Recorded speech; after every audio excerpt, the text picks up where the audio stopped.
Story number 1. The Howl in the Graveyard. I still can't drive past a cemetery without feeling a shiver creep up my spine.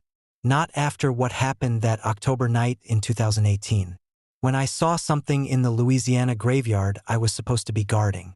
I've worked night shifts most of my life, and I thought I'd seen it all: drunks stumbling in, teenagers playing pranks, even the occasional grave robbing attempt. But nothing prepared me for that night, for the creature that left its mark not just on the ground but on my soul. The cemetery was old. One of those sprawling places with iron gates that creak in the wind and tombs so weathered you can barely read the names.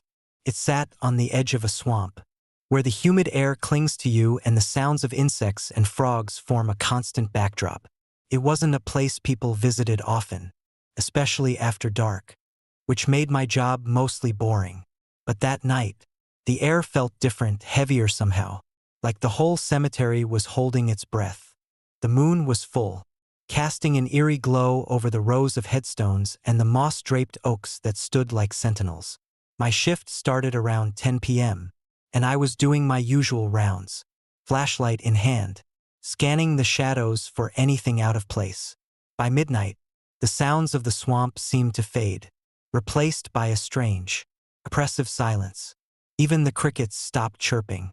I was near the oldest part of the cemetery, where the graves dated back to the 1800s. It was a place I usually avoided. It felt wrong somehow, like the air was thicker there, harder to breathe.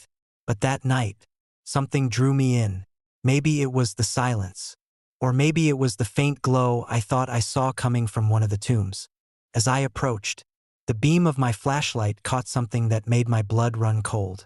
A shadow moved, too big to be a person, too fast to be an animal. It darted between the tombstones, its form hunched and grotesque. My heart pounded as I stepped closer, the light trembling in my hand. Then I saw it. The creature stood on a raised grave, its massive frame illuminated by the moonlight. It was at least 7 feet tall, with shaggy, matted fur that clung to its muscular body. Its head was unmistakably canine, with a long snout and ears that twitched at every sound. But it was the eyes that froze me in place, glowing a deep, malevolent red, like burning coals in the darkness. It let out a low growl, the sound reverberating through the cemetery like a warning. My instincts screamed at me to run, but I was rooted to the spot, paralyzed by a fear I'd never known. The creature tilted its head, as if studying me, and then it howled a deep, guttural sound that seemed to shake the very ground beneath my feet. And then, just as suddenly as it had appeared, it vanished. One moment it was there, towering over the grave, and the next it was gone, leaving behind only the echo of its howl and the faint impression of claw marks on the stone. I stumbled back to the security shack, my hands shaking so badly I could barely unlock the door. For the rest of the night, I sat there, clutching my flashlight like a lifeline, jumping at every shadow. When morning finally came, I told my supervisor about what I'd seen. He gave me a skeptical look, muttered something about working too many night shifts, and told me to go home. But I knew what I'd seen, and I wasn't the only one. Over the next few weeks, rumors started to spread. Other employees reported hearing strange howls at night, and one of the groundskeepers claimed to have found deep claw marks on several tombstones. The local legends began to resurface. Stories of a creature that prowled the swamps and cemeteries on nights when the moon was full. Some called it a cryptid, others a spirit. But everyone agreed on one thing: it wasn't human. One night, about a month later, I decided to go back. I had to know if what I'd seen was real or if my mind had been playing tricks on me. Armed with a stronger flashlight and a camera, I returned to the cemetery, this time sticking to the newer sections where I felt less exposed. But as the night wore on, the same oppressive silence descended, and I felt that familiar sense of being watched. Around midnight, I heard it again, the howl. This time, it was closer, more resonant, as if the creature was calling out to me specifically. My flashlight caught movement near the same grave where I'd seen it before. The creature was there again, its glowing eyes piercing through the darkness. its massive form even more menacing than I remembered. I raised my camera, my hands trembling, and snapped a picture. The flash illuminated the creature for a split second, and I swear I saw it snarl, its jagged teeth glinting in the light. And then it lunged, not at me, but toward the darkness, disappearing into the trees at the edge of the cemetery. When I developed the photo the next day, my heart sank. The image was blurry, the creature's outline barely visible, as if it was more shadow than substance. But the eyes were unmistakable, two glowing orbs that seemed to burn through the photograph. Word spread quickly about my encounter, and the cemetery became a magnet for thrill-seekers and paranormal investigators. Some claimed to hear the howls. Others said they saw shadows moving among the tombstones. But no one else got as close as I had. And as the months passed, the sightings grew less frequent, until eventually, the cemetery fell silent once more. But for me, the memory remains as vivid as ever. I can still see those glowing eyes, still hear that bone-chilling howl, and every time the moon is full, I find myself glancing over my shoulder, half expecting to see a shadow moving in the distance. Whatever it was, the Dogman is still out there, roaming the swamps and cemeteries of Louisiana, a guardian or perhaps a predator of the dead. And though I've left that job behind, I know I'll never truly leave that night in the graveyard, because some things can't be forgotten, no matter how much you try to leave them buried. Story number 2. The shadow on the trail. I still wake up in the dead of night, haunted by the oppressive darkness and the relentless footsteps that followed us on the Appalachian Trail. It was supposed to be an escape from the chaos of 2020, a chance for Mia and me to disconnect from the world and immerse ourselves in nature.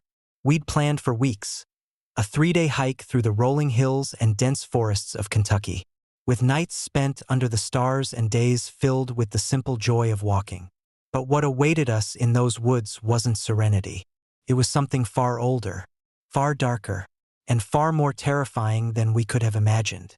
We started our trek early on a Monday morning, the trailhead shrouded in a gentle mist that clung to the trees like a ghostly veil. The air was crisp, the kind that fills your lungs with a refreshing chill and promises a good day ahead. Mia and I were eager to leave the stress of the world behind. The trail was quiet, save for the crunch of our boots on the gravel path and the occasional chirp of birds hidden among the trees. By midday, we'd covered a good stretch of the trail and stopped to rest at a small clearing. As we ate our sandwiches, I noticed how still the forest had become. The birds were silent, the rustling leaves eerily still. Even the breeze seemed to hold its breath. It was unsettling, but I brushed it off as just my imagination. That night, as we set up camp at a secluded spot by a stream, the stillness deepened. The forest felt heavy, as if it were watching us. As the fire crackled and cast dancing shadows on the trees, Mia and I exchanged nervous glances. Neither of us wanted to admit it, but something felt off. Then came the footsteps. They started faintly, like the distant crunch of leaves underfoot, but grew louder as the night wore on. At first, I thought it might be a deer or some other nocturnal animal, but these footsteps were too deliberate, too heavy. They circled our campsite, moving just beyond the reach of the firelight. Mia clutched my arm, her eyes wide with fear. "Did you hear that?" she whispered. I nodded, my heart pounding. I grabbed the flashlight and shone it into the trees, but the beam revealed nothing. The forest stared back at me, dark and impenetrable. The footsteps stopped as soon as the light hit the underbrush, but the silence that followed was even worse. The next morning, we packed up quickly and set off down the trail, eager to put distance between us and whatever had been out there. But the sense of being watched didn't leave us. Every so often, I'd catch a flicker of movement out of the corner of my eye, a shadow too large and too upright to be an animal. Mia swore she saw something staring at us from the trees, its eyes glowing faintly in the early morning light. I laughed it off, trying to keep her calm, but my unease grew with every step. By the second night, we were exhausted, both physically and mentally. We set up camp earlier than planned, choosing a spot that felt more open and less claustrophobic. But the sense of dread only deepened. The footsteps returned, louder and closer this time. Mia and I sat by the fire, barely speaking, our ears straining to pick up any sound beyond the crackling flames. At one point, I shone the flashlight into the woods again, and that's when I saw it. Two glowing eyes staring back at me. They were high off the ground, too high to belong to any animal I knew of, and they didn't waver. My breath caught in my throat as the figure stepped closer, just enough for me to make out its outline. It was massive, easily over 7 feet tall, with broad shoulders and a frame that seemed almost human but not quite. His body was covered in dark fur, and its head was like that of a wolf, with a long snout and ears that twitched at every sound. I couldn't see its teeth, but I didn't need to. The sheer presence of it was enough to paralyze me with fear. Mia grabbed my arm, her voice trembling. "Tom, what is that?" I didn't answer, couldn't. The creature stood there for what felt like an eternity. His glowing eyes locked onto mine, before it turned and melted back into the shadows. The forest was silent again, but the damage was done. We didn't sleep that night, too afraid that the moment we closed our eyes, it would return. The third day was a blur of fear and exhaustion. We kept moving, barely stopping to eat or rest. The footsteps followed us, sometimes distant, sometimes terrifyingly close. Mia began crying at one point, her nerves frayed beyond repair. I tried to comfort her, but I was just as scared. Every step felt like a gamble, every shadow a potential hiding spot for the thing that was stalking us. By the time we reached the ranger station late that afternoon, we were both on the verge of collapse. The small wooden building felt like a sanctuary, its warm lights a beacon of safety in the encroaching darkness. A kind-faced ranger greeted us, his brow furrowing as he took in our disheveled appearance. "Long hike?" he asked. "You could say that," I muttered, glancing nervously over my shoulder at the trail behind us. But the forest was quiet, the oppressive presence that had haunted us seemingly gone. For the first time in days, I felt like I could breathe.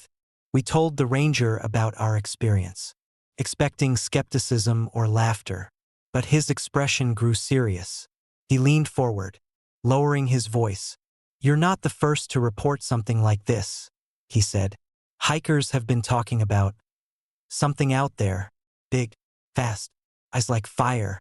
Most of them don't come back to the trail." Mia's face paled, and I felt a cold knot of fear tighten in my stomach.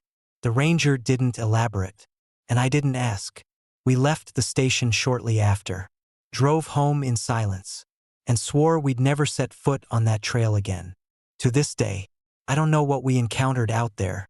Was it an animal? A cryptid? Something beyond our understanding? All I know is that it was real, and it was watching us. Even now, I can't walk through a forest without feeling its eyes on me, hidden just beyond the treeline, waiting. And every so often, in the dead of night, I hear the faint echo of footsteps outside my window, a reminder that the shadow on the trail isn't as far away as I'd like to believe. Story number 3. The shadow in the pines. I still wake up in the dead of night. The memory of that summer day in 1977 burned into my mind like a scar that refuses to fade. I was 13 years old then, a curious kid who spent more time in the woods behind our home in rural Michigan than anywhere else. Those woods were my sanctuary, a world of towering pines and dappled sunlight where my imagination could run free. But after that day, they became a place of nightmares, a forbidden realm where shadows moved on their own. And the legend of the Dogman became all too real. The day started innocently enough. It was late July, and the heat was oppressive, the kind that made the air shimmer and the insects buzz endlessly. I had wandered deep into the forest with my dog, Max, a golden retriever who rarely left my side. We were exploring a part of the woods I'd never ventured into before, drawn by the promise of a stream I'd heard about from a neighbor kid. The forest was quiet that day. Unnervingly so. The usual chorus of birdsong and rustling leaves was absent, replaced by an eerie stillness that I tried to ignore. Max seemed uneasy, his ears perking up at every little sound. But I was 13, young, bold, and stupid. I pressed on, the thrill of discovery outweighing the gnawing sense of unease that had settled in my chest. We found the stream around midday, a lazy trickle of water winding through the underbrush. I knelt to splash my face, the cool water a relief against the sticky heat. That's when I noticed Max had stopped moving. He stood frozen a few feet away, his body stiff, his nose pointed toward the dense thicket of trees to our left. A low growl rumbled from his throat, a sound I'd never heard him make before. "Max, what is it?" I whispered, my voice barely audible over the pounding of my heart. Then I saw it. First, it was just a shadow, a hulking shape that moved between the trees with an unnatural fluidity. My eyes struggled to make sense of it, the light and dark playing tricks on my vision. But as it stepped closer, its features came into horrifying focus. The creature was massive, easily 7 feet tall, with a body covered in coarse black fur that glistened in the dappled sunlight. It stood upright, like a man, but its head was unmistakably canine.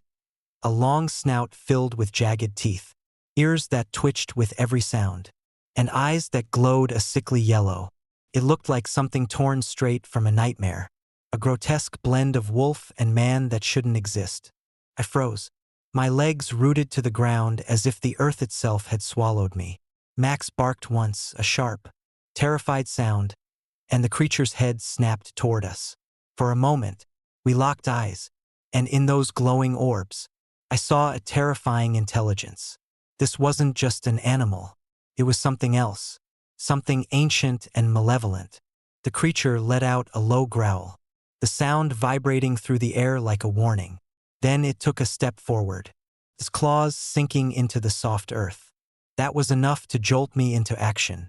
Grabbing Max's collar, I turned and ran, the underbrush tearing at my legs as we fled deeper into the forest. I didn't dare look back, but I could hear it behind us, the heavy thud of its footsteps, the sound of branches snapping under its weight. My lungs burned, and my heart felt like it would explode. But I didn't stop, couldn't stop.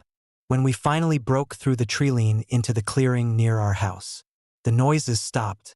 I spun around, half expecting to see the creature barreling toward us. But the forest was silent again, too silent. Max whined at my feet, his body trembling, and I knew we weren't safe. Not really. I burst into the house, breathless and wide-eyed, and told my parents what had happened. My father frowned, muttering something about bears, while my mother dismissed it as an overactive imagination. But that night, as I lay in bed, I heard them whispering in the kitchen. My father mentioned something about the old stories, the ones his grandfather used to tell, stories about the Dogman. The days that followed were a blur of fear and confusion. I refused to go back into the woods, and Max wouldn't leave the yard. Then the sightings started. People in the village began reporting strange noises at night, growls and howls that didn't belong to any known animal. Livestock went missing, and claw marks appeared on barns and fences. The older folks whispered about the Dogman, their faces pale with the weight of old memories. One evening, a farmer named Mr. Grayson came into town with a story that sent chills down my spine. He claimed to have seen the creature standing at the edge of his property, its glowing eyes fixed on him as it tore into a goat carcass. He described it exactly as I had seen it, the black fur, the massive frame, the unervingly human posture. The village buzzed with fear and speculation. Some wanted to hunt it down, while others insisted on leaving it alone, fearing what might happen if they provoked it. My father, ever the pragmatist, reinforced our windows and doors and told me to stay inside after dark. But the Dogman wasn't done with me. It was a week after my encounter when it came back. I was sitting in my room, staring out the window at the forest that now felt more like a prison than a sanctuary. The moon was full, casting an eerie glow over the yard. That's when I saw it. The creature was standing at the edge of the tree line, half hidden by shadows but unmistakable. His glowing eyes locked onto mine, and a chill ran down my spine. It didn't move, didn't growl or snarl. It just watched me, his presence oppressive and unrelenting. I screamed, and my father came running. By the time he looked out the window, the creature was gone, leaving only a faint outline of claw marks in the dirt where it had stood. That was the last time I saw the Dogman.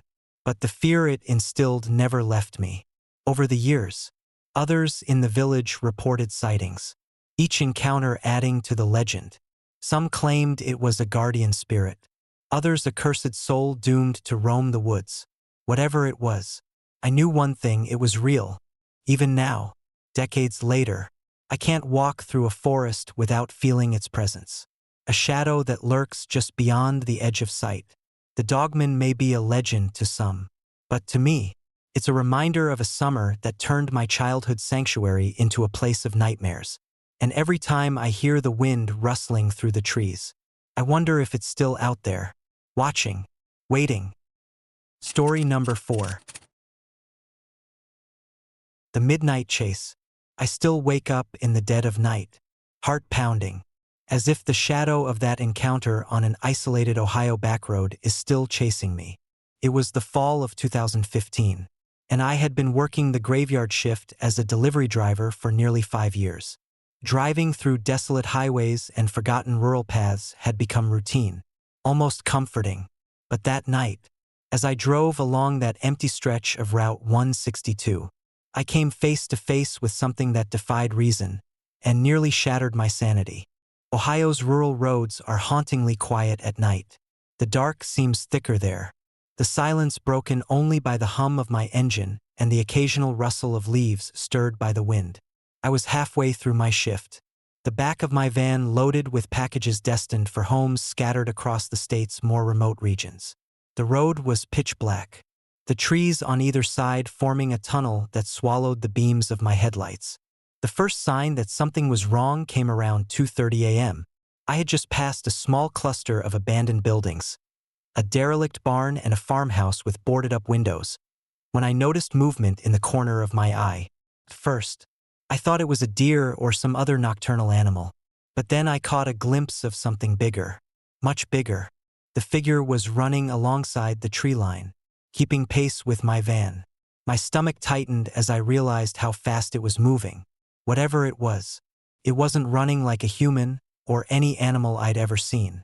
It moved with an unnatural grace, its long limbs propelling it forward effortlessly.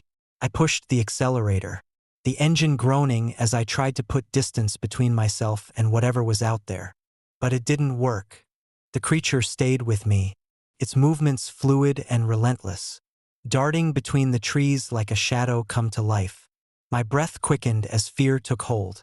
I couldn't make out its features clearly in the dim light, but its outline was unmistakable, bipedal, towering, and muscular, the kind of shape you'd expect to see in a nightmare. Not in the middle of rural Ohio. I gripped the steering wheel tightly, my knuckles white, as the van's speedometer climbed to 60, 65, 70 miles per hour. For a brief moment, I thought I'd outrun it. The road ahead stretched empty and inviting, the trees thinning slightly as I reached a small clearing. I let out a shaky breath, daring to believe I was safe.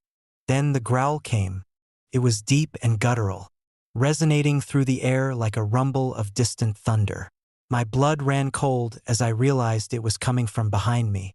I glanced in the rearview mirror, and that's when I saw it, those eyes, glowing yellow, like twin orbs of molten gold, fixed on me with an intensity that made my heart skip a beat. The creature was running in the middle of the road now, its massive frame illuminated by my taillights. I could see its claws glinting as it pounded the asphalt. Its jaws parted in a snarl that revealed rows of sharp teeth. Panicked, I floored the gas pedal. The van lurched forward, tires squealing as I pushed it to its limit. The engine roared in protest, the speedometer climbing higher than I'd ever dared to push it on these winding roads. I couldn't tear my eyes away from the mirror, watching as the creature closed the gap with terrifying ease. Then, as suddenly as it had appeared, it stopped. I watched in stunned silence as the Dogman slowed to a halt, standing upright on its hind legs like a grotesque parody of a human. It was massive, easily 7 feet tall, its broad shoulders and powerful limbs silhouetted against the faint glow of the moon. Its fur was dark and matted, and its face was a horrific blend of canine and man. Those glowing eyes never wavered, locked onto mine with a predatory intensity that made my skin crawl. It didn't chase me anymore. It just stood there in the middle of the road, watching as I sped away. But somehow, that was worse. It wasn't running because it didn't need to. It had made its point. It wanted me to know it could catch me anytime it wanted. I didn't stop driving until I reached the safety of a brightly lit gas station several miles away. My hands trembled as I climbed out of the van, the cold night air doing little to calm my nerves. The attendant gave me a strange look as I stumbled inside. But I couldn't bring myself to explain what had happened. How do you tell someone you were chased by a creature that shouldn't exist? How do you explain the unexplainable? In the days that followed, I tried to rationalize what I'd seen. Maybe it was a bear, or some kind of large dog, distorted by shadows and my own exhaustion. But no matter how hard I tried, I couldn't shake the image of those glowing eyes or the way it moved. Too fast, too deliberate, too intelligent. I started doing some research, hoping to find answers. That's when I stumbled across the legends of the Dogman. Stories of a creature haunting the forests and backroads of the Midwest. Sightings dating back decades, even centuries. The descriptions matched perfectly. The towering frame, the glowing eyes, the unnatural speed. Some claimed it was a cryptid, an undiscovered species. Others believed it was something darker, a malevolent spirit or a shapeshifter from Native American lore. Whatever it was, I knew one thing for certain. It was real. I never drove that route again, and I eventually left the job altogether.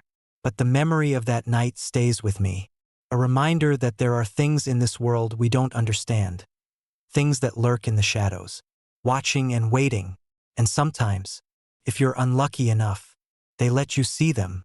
Even now, years later, I can't drive down a dark road without feeling that familiar unease, the sense that something is out there just beyond the reach of my headlights. Whenever I glance in the rearview mirror, I half expect to see those glowing eyes staring back at me. And I know that somewhere in the forests of Ohio, the Dogman is still running, its footsteps echoing in the darkness, waiting for its next midnight chase. Story number 5. The Phantom on the Farm. I still wake up in the dead of night, haunted by the memories of those chilling weeks on our farm in Maine. It was January 2011, and winter had wrapped its icy grip around the countryside. We had moved there seeking peace and a fresh start, a reprieve from the chaos of city life. But what we found was something far darker, a terror that stalked the edges of our property and seemed to seep from the very forest surrounding our home. The farmhouse sat on the border of a vast, ancient forest, where the trees whispered secrets to the wind and the shadows stretched longer than they should. From the moment we arrived, there was a sense of unease. At first, it was subtle, strange noises at night, the feeling of being watched, and scratches appearing on the windowsills with no clear explanation. At first, my wife and I chalked it up to the house settling or perhaps raccoons wandering too close. But as the nights grew longer and colder, the disturbances escalated. The sounds became guttural growls, low and menacing, resonating from the woods just beyond the light of our porch. On several mornings, we found claw marks etched deep into the wooden siding near the windows, as if something or someone had tried to get in. The most unsettling part was that whatever it was only came at night. We would hear footsteps crunching through the snow, heavy and deliberate, but whenever I ventured out with a flashlight, the forest would fall silent. The air would be so still it felt like even the trees were holding their breath. One night, the tension reached its breaking point. It was just past midnight when I heard the familiar growling, closer than ever. This time, it wasn't coming from the woods. It was coming from the front porch. I froze, my heart pounding as the growling turned to scratching. A deliberate, slow scrape of claws against the wooden door. Grabbing my shotgun, I motioned for my wife to stay back. I opened the door just a crack, and there it was, a massive silhouette, standing upright in the pale moonlight. Its eyes glowed an unnatural red, and its breath misted in the cold air. The creature was huge, easily over 7 feet tall, its muscular frame covered in coarse, dark fur. Its hands, if you could call them that, ended in razor-sharp claws, and its mouth was a snarl of jagged teeth. The stories of the Dogman flooded my mind. I'd heard whispers of it in town, tales of a creature that prowled the forests of Maine, part beast and part man. Most dismissed it as a legend, but here it was, standing just feet from me, very much real. For a moment, we stared at each other, the creature's glowing eyes locking onto mine. Then, with a growl that seemed to shake the very ground beneath me, turned and bolted toward the woods. I slammed the door shut, my hands trembling. When I checked the porch the next morning, deep gouges were carved into the wood where it had stood. I decided we couldn't keep living like this. I set up security cameras around the property and motion-activated lights along the perimeter, hoping to catch some evidence or at least scare it away. But the cameras only added to the mystery. The following nights, the growling returned, along with heavy footsteps circling the house. But the cameras recorded nothing. It was as if the creature didn't exist in the realm of the living. The final confrontation came a week later. My son, who had been too young to fully understand what was happening, screamed in terror one night. He said he'd seen a shadow outside his bedroom window. I ran outside with a flashlight, determined to put an end to this nightmare. The beam of my flashlight swept across the treeline, and then I saw them, those glowing red eyes staring back at me from the edge of the forest. The Dogman didn't move this time. It just stood there, watching me, its massive form partially obscured by the trees, summoning every ounce of courage. I turned on the powerful floodlights I had installed on the barn. The bright light illuminated the creature fully for the first time. Its fur was matted, and its long, muscular arms hung at its sides, claws glinting in the light. His face was grotesque, a mix of canine features and something disturbingly human. And then, just as suddenly as it had appeared, the Dogman turned and disappeared into the forest, moving faster than seemed possible. I was left standing in the cold, my breath fogging in the air, my legs shaking beneath me. The next morning, I found more claw marks, this time deeper, etched into the barn's wooden doors. It was a message. I realized, a warning, or maybe a claim. This was its territory, and we were trespassers. After that, we decided to move. The house had been our dream, but it had become a prison of fear. Before we left, I spent hours researching the history of the area. I found old newspaper articles and accounts from decades past, all describing a similar creature. Some linked it to ancient Native American legends, tales of a guardian spirit turned vengeful after its land was desecrated. Others speculated it was a cryptid, an undiscovered species lurking in the remote forests of Maine. To this day, I don't know what the Dogman truly is. Was it an animal? A spirit? Something beyond human comprehension? All I know is that it was real, and it wanted us gone. Now, whenever the winter wind howls outside my new home, I'm reminded of those weeks in Maine, of the growls that shook the walls, the claw marks that marred the wood, and the glowing red eyes that still haunt my dreams. And I know that somewhere, deep in the forests of Maine, the Dogman still roams, watching and waiting in the shadows. 2 of 2. Story number 6. Shadows in the Pines. I still wake up in the dead of night, the memory of that August camping trip in Michigan's dense national forest replaying in my mind like a relentless nightmare. It was supposed to be a weekend getaway, a chance to escape the suffocating grind of city life and reconnect with nature. Instead, it became an ordeal that blurred the lines between reality and the supernatural, leaving me questioning everything I thought I knew about the legends that haunted those ancient pines. The group consisted of 5 friends: Emily, Jake, Sarah, Mike, and me. We had chosen a secluded spot deep within the forest, far from the well-trodden trails and bustling campgrounds. Our campsite was nestled beside a tranquil stream, the soothing sound of flowing water a perfect backdrop for our weekend of hiking, fishing, and late-night bonfires. Little did we know, the forest held secrets that were better left undisturbed. The first night was uneventful, filled with laughter, stories, and the crackling warmth of the fire as the flames danced, casting eerie shadows on our tents. Emily recounted the local folklore, the tales of the Dogman. According to legend, the Dogman was a hulking, bipedal creature with glowing red eyes and razor-sharp teeth, a restless spirit wandering the woods in search of vengeance or companionship. Most dismissed it as mere superstition, a story to scare off inexperienced campers. But as we sat around the fire, the hairs on the back of my neck stood up, the wind whispering through the trees like the murmurs of unseen beings. The second day was filled with adventures, our spirits high as we explored the winding trails and hidden clearings.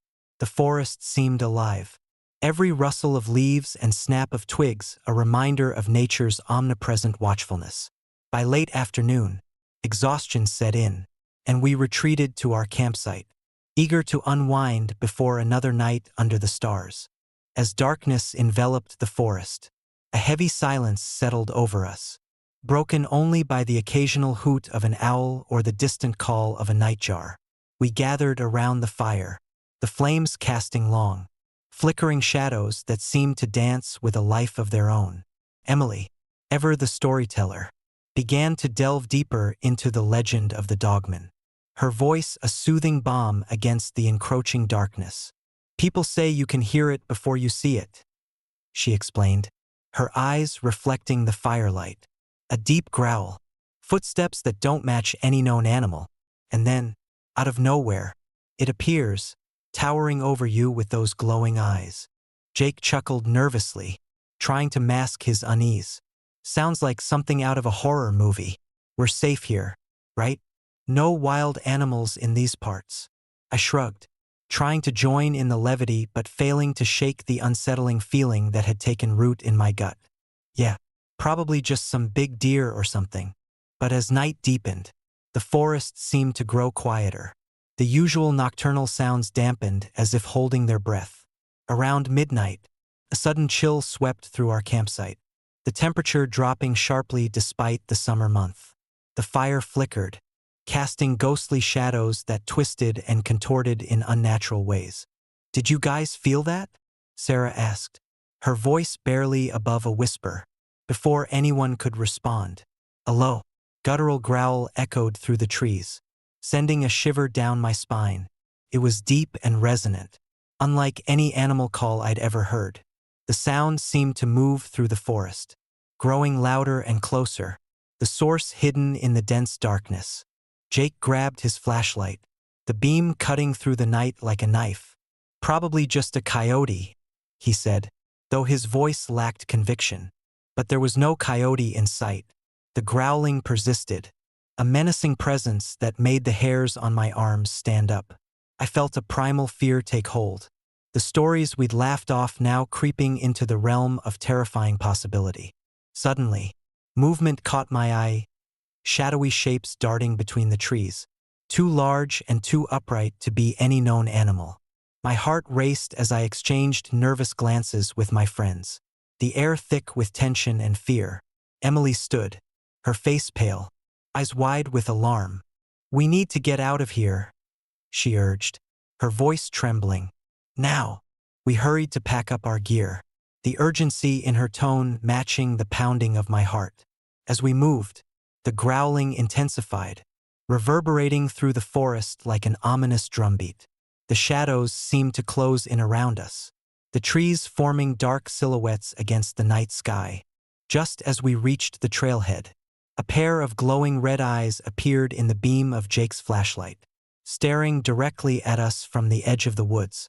My breath caught in my throat as the Dogman stepped into view, its massive frame silhouetted against the moonlight. The creature's eyes burned with an unholy fire. Its mouth curled into a menacing snarl, revealing rows of sharp teeth. Time seemed to stand still as we stared in horror, the legends of old coming to life before our very eyes. The Dogman let out a bone-chilling growl, taking a step forward, the ground trembling beneath its weight. Panic surged through me, and without thinking, we turned and ran, the sounds of its heavy footsteps pounding behind us like a relentless drum. We didn't stop until we were miles away, hearts racing and breaths ragged. The memory of the Dogman's glowing eyes seared into our minds. The forest behind us was silent once more, the creature vanishing into the shadows as if it had never existed. In the aftermath, we tried to rationalize what we had seen. Fatigue, stress, and the power of suggestion could explain it all. Or so we hoped. But the fear lingered, a constant reminder that some legends were born from truth, their roots tangled deep within the fabric of reality. Weeks later, the story resurfaced in local news. Reports of another encounter with the Dogman on Bray Road. The area became known as Dogman's territory, a place avoided by most after dark, the whispers of the creature's presence growing louder with each passing year. Researchers and thrill-seekers flocked to the area, eager to catch a glimpse of the elusive beast.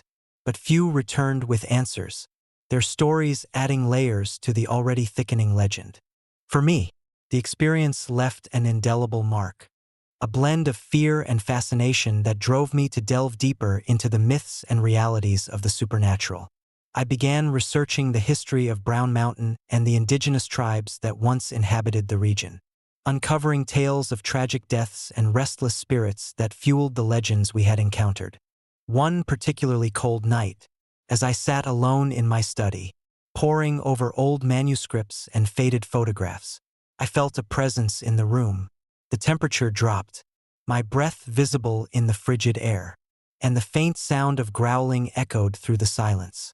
I glanced towards the window, and there it was, the Dogman, its red eyes gleaming in the moonlight, standing just beyond the glass. Frozen with fear, I watched as it stared at me, the weight of its sorrow and anger palpable. It wasn't just a creature of the night. It was a symbol of unresolved pain and vengeance, a guardian of the forgotten and the wronged. I realized then that our encounter wasn't just a random occurrence but part of a larger, more tragic narrative that needed to be acknowledged and understood. Driven by a newfound purpose, I decided to return to Bray Road, armed with knowledge and respect for the spirits that roamed the forest. Accompanied by Emily and Jake, we ventured back to the site of our terrifying encounter, determined to bridge the gap between the living and the dead. As we approached the trailhead, the forest seemed to welcome us, the air filled with a sense of anticipation. We set up our equipment, cameras and audio recorders ready to capture any sign of the Dogman. The night was still, the only sounds being our footsteps crunching in the snow and the distant call of an owl.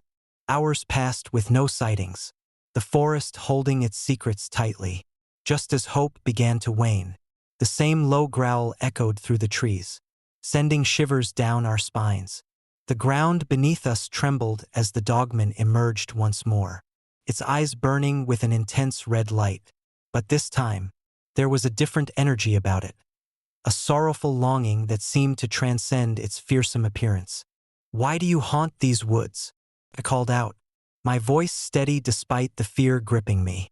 The creature paused, its gaze softening as if recognizing our intent. The growling subsided, replaced by a mournful howl that echoed through the night. Took a step forward, its presence less menacing and more pitiable, a being trapped between worlds, seeking understanding and release. "We remember," Emily whispered, her eyes meeting mine. "We acknowledge your pain." A profound silence fell over the forest as we stood there, the Dogman's red eyes reflecting our sincerity. The air grew warmer, the oppressive cold lifting as if a weight had been removed. The creature let out a final, haunting howl, a sound filled with both sorrow and gratitude, before fading into the night, its presence a lingering reminder of the thin veil that separates our world from the unknown. Driving away from Bray Road that night, the legends felt different, not just stories to be feared, but echoes of real tragedies that demanded recognition and respect. The Dogman was more than a creature of myth. It was a symbol of unresolved grief and a call to honor the past. Years have passed since that chilling encounter, but the memory of the Dogman on Bray Road remains vivid in my mind. I continue to share our story, hoping to shed light on the mysteries that dwell in the shadows and to honor the spirits that seek peace. The forest remains a place of beauty and danger, its secrets woven into the fabric of the land, waiting for someone brave enough to listen and remember. Whenever a cold January night descends upon Michigan, I find myself gazing towards Bray Road. The memory of those glowing red eyes and the haunting growls a solemn reminder that some legends are born from truths too profound to be forgotten. The Dogman's legacy endures, a testament to the enduring power of empathy and the unyielding quest for understanding in the face of the unknown. Story number 7. Shadows on Bray Road. I still wake up in the dead of night. The memory of that January evening on Bray Road in Wisconsin clawing its way into my thoughts like the relentless chill of a winter wind. It was 1989, a time when the world seemed both vast and claustrophobic, and the thin veil between reality and the unknown was all too easy to breach. As a resident of the small town of Middleton, I had heard the whispers, the tales of the Dogman that roamed the darkened stretches of Bray Road. But like many, I dismissed them as mere folklore until that night changed everything. Middleton was the kind of place where everyone knew each other, where the nights were long and the woods seemed to watch silently from the edges of our streets. Bray Road, in particular, held a notorious reputation. It was a winding stretch that cut through dense forests, a shortcut that most avoided after sundown. Locals spoke of strange lights, unexplained noises, and the unsettling presence of something watching from the shadows. The legend of the Dogman, a hulking, bipedal creature with glowing red eyes and razor-sharp teeth, had been passed down through generations, each retelling adding layers to its terrifying mythos. I was 23, a college student home for the winter break, eager to escape the confines of dorm life and immerse myself in the tranquility of Middleton. Lori Indrizzi, a friend from high school, had invited me to stay at her family's house near Bray Road. She was the first to call about seeing the Dogman, her voice trembling with a mix of fear and excitement that I found both unsettling and intriguing. "Tom, you won't believe what I saw last night," Lori had said over the phone, her breath visible in the cold air. It was standing right by the roadside, eating something. I couldn't see its face clearly, but those eyes, they were glowing red. "I'm scared, Tom." First, I laughed it off, attributing her story to the stress of exams and the isolation of winter. But as the days passed, curiosity gnawed at me. I decided to investigate, driven by a blend of skepticism and a desire to understand the truth behind the local legends. One frigid January night, Lori and I decided to take a drive down Bray Road. The moon was a sliver in the sky, barely illuminating the path ahead. Our car's heater hummed softly, battling the biting cold that seeped through the windows. The woods on either side loomed like silent sentinels, their dark forms swaying gently in the wind. "Are you sure about this?" Lori asked, her voice wavering slightly as she glanced nervously out the window. "Yeah," I replied, trying to project confidence. "I want to see what's out there. If it's just stories, then so be it." We drove slowly, the tires crunching over the snow-covered gravel. The road was deserted, the only sounds the distant hoot of an owl and the occasional rustle of leaves. As we reached a particularly secluded stretch, the temperature seemed to drop even further, the cold pressing against the car like icy fingers. Then, out of the corner of my eye, I saw it, a large, shadowy figure standing just beyond the tree line. My heart skipped a beat as I pulled over to the side of the road, the car's engine idling quietly in the silent night. "There," I whispered, pointing towards the figure. Lori strained her eyes, and there it was, a hulking shape, upright on two legs, feasting on something at the edge of the forest. His form was obscured by darkness, but those eyes, glowing red, pierced through the gloom like malevolent beacons. Lori gasped, clutching the edge of her seat. "Tom, what is that?" Before I could respond, the creature turned, his head swiveling to face us. The eyes locked onto mine, and I felt a primal fear grip me, freezing my thoughts. The Dogman stood upright, its frame towering and muscular, the outline of sharp teeth visible as it let out a guttural growl. "We should go," I urged, fumbling to restart the car. But as I reached for the ignition, the engine sputtered and died, leaving us stranded in the presence of the unknown. The Dogman began to move towards us, each step deliberate and menacing. I could see the muscles ripple beneath its coarse fur, the strength of a predator honed by the wilderness. Lori was frozen in fear, her eyes wide with terror as she stared at the approaching figure.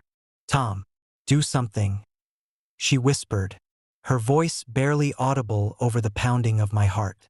I slammed my hands against the steering wheel, willing the engine to turn over, but it remained stubbornly silent. Desperation set in as the creature drew closer, the air thick with the scent of decay and something else, something unidentifiable yet undeniably sinister. Suddenly, the ground beneath us trembled, a low rumble that reverberated through the night. The Dogman halted, its head tilting slightly as if sensing something unseen. A faint, ethereal light began to emanate from the surrounding forest, casting long, ghostly shadows that danced at the edge of our vision. A voice, soft and haunting, echoed through the cold air. "Leave, now." I glanced at Lori, her face pale and her breath visible in the freezing air. Without warning, the light intensified, enveloping the Dogman in a blinding glow.